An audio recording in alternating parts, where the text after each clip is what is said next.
तो ऐसे में वे बच्चे सही शिक्षा ले रहे होंगे, इस पर भी सोचना चाहिए। बड़ी खबर संभल से आ रही है, जहां प्राचीन शिव मंदिर पर बोले मुख्यमंत्री योगी आदित्यनाथ। 40 साल बाद यह मंदिर खुला है। 40 साल पहले मंदिर बंद किया गया था। ये योगी आदित्यनाथ की ओर से कहा गया। क्या यह मंदिर रातों रात बना? क्या बजरंगबली रातों रात आ गए? जो सच बोलता है उसे धमकाते हैं। योगी आदित्यनाथ ने इस मंदिर को लेकर यह बयान दिया है। कल प्रशासन की ओर से इस मंदिर को खुलवाया गया था। आज उस मंदिर में पूजा अर्चना हुई, आरती हुई। लोगों ने भगवान शिव और बजरंगबली के दर्शन किए, पूजा अर्चना की। और इस पूरे मंदिर को लेकर मुख्यमंत्री योगी आदित्यनाथ ने क्या कहा, सुनिए जरा।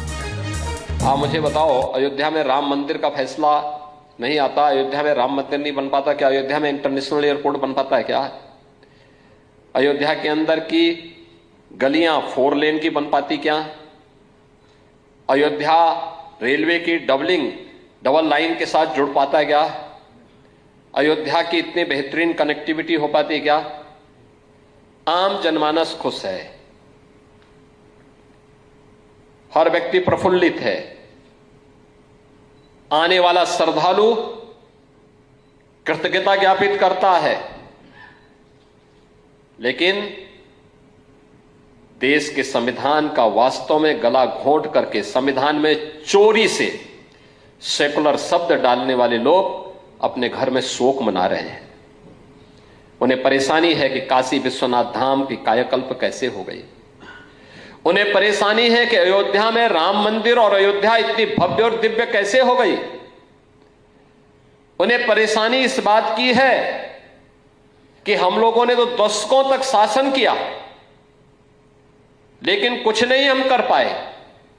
अपने निकम्मेपन पर हम लोगों को कोस रहे हैं। अपनी अकर्मण्यता का दोष हमारी सफलता को कोस करके दे रहे हैं। और इसलिए मैं आप सबसे कहना चाहूंगा, हम सबको इनकी इस मानसिकता को देखना होगा। याद रखना, ये कितना भी राग अलापे हैं। कल संसद में संविधान पे चर्चा हो रही थी, लेकिन मुद्दा संभल का उठ रहा था। और संभल में इन्हीं के समय में 46 वर्ष पहले जिस मंदिर को बंद कर दिया गया, वो मंदिर फिर से सामने, सबके सामने आ गया। इनकी वास्तविकता को सबके सामने प्रस्तुत कर दिया।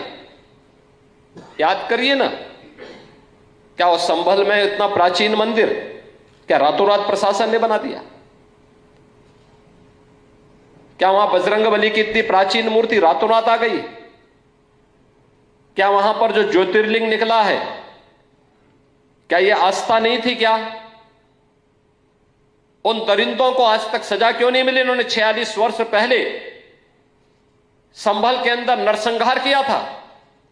क्यों नहीं चर्चा होती संभल में उन लोगों की, उन निर्दोष लोगों की? क्या क्या कसूर था उनका, जिनकी निर्मम हत्या संभल के अंदर आज से 46 वर्ष पहले हुई थी?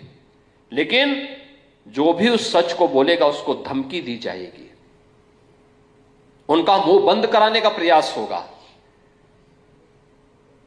और इसीलिए कुंभ के बारे में भी ये लोग इसी प्रकार के दुष्प्रचार को लेकर के आगे बढ़ने का कुत्सित प्रयास करेंगे। लेकिन मैं धन्यवाद दूंगा हिंदुस्तान जैसे मीडिया से जुड़े हुए इन स्तंभों को, जो भारत की विरासत की प्रतीक इन आयोजनों को पूरी भव्यता के साथ, पूरी निर्भीकता के साथ। क्या ये मंदिर रातों रात बना? क्या बजरंगबली रातों रात आ गए? जो सच बोलता है उसे धमकाते हैं। योगी आदित्यनाथ ने इस मंदिर को लेकर यह बयान दिया है। कल प्रशासन की ओर से इस मंदिर को खुलवाया गया था।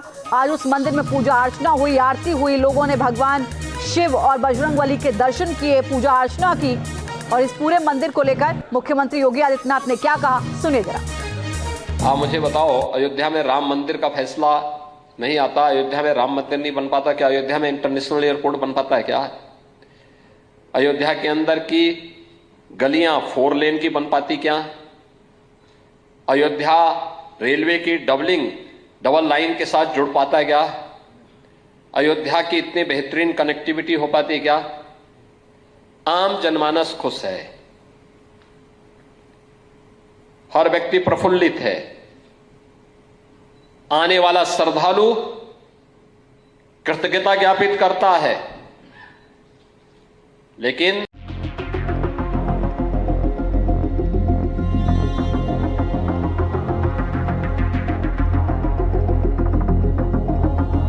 पड़ोसी का घर जलाने वाले को अपनी छत का ख्याल रखना जरूरी है।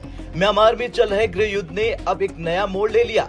अराकान आर्मी, जो म्यांमार के सबसे शक्तिशाली जाति सशस्त्र समूहों में से एक है, उसने बांग्लादेश के साथ सटी 271 किलोमीटर लंबी सीमा पर पूरा नियंत्रण हासिल कर लिया है। इससे म्यांमार के रखाइन राज्य और बांग्लादेश के बीच तनाव और बढ़ गया। दरअसल अराकान आर्मी ने म्यांमार के पश्चिमी शहर माउंगडा में अंतिम सैन्य चौकी पर कब्जा कर लिया। इस कब्जे के साथ उन्होंने रखाइन राज्य के उत्तरी भाग पर नियंत्रण स्थापित कर लिया। अब बांग्लादेश के साथ 271 किलोमीटर लंबी सीमा पर उनका नियंत्रण पूरी तरह से हो गया है।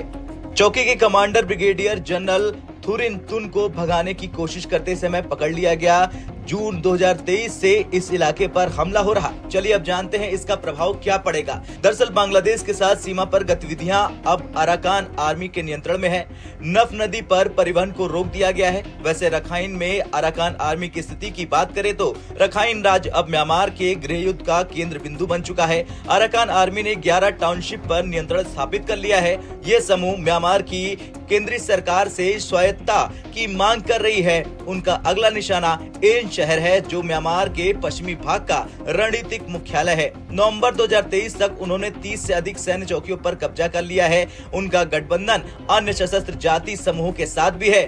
बांग्लादेश के साथ सीमा पर सुरक्षा व्यवस्था कमजोर हो गई है। अराकान आर्मी के इस कब्जे से बांग्लादेश की सुरक्षा पर गंभीर सवाल खड़े हो गए। वैसे देखा जाए तो रोहिंग्या संकट भी बढ़ता जा रहा। साल 2017 में म्यांमार से भागकर 7.4 लाख रोहिंग्या बांग्लादेश पहुंच चुके हैं। अब बांग्लादेश को और अधिक शरणार्थियों को आने का खतरा है। अराकान आर्मी ने दावा किया है कि स्थानीय रोहिंग्या मुसलमान नाव से भागने की कोशिश कर रहे हैं।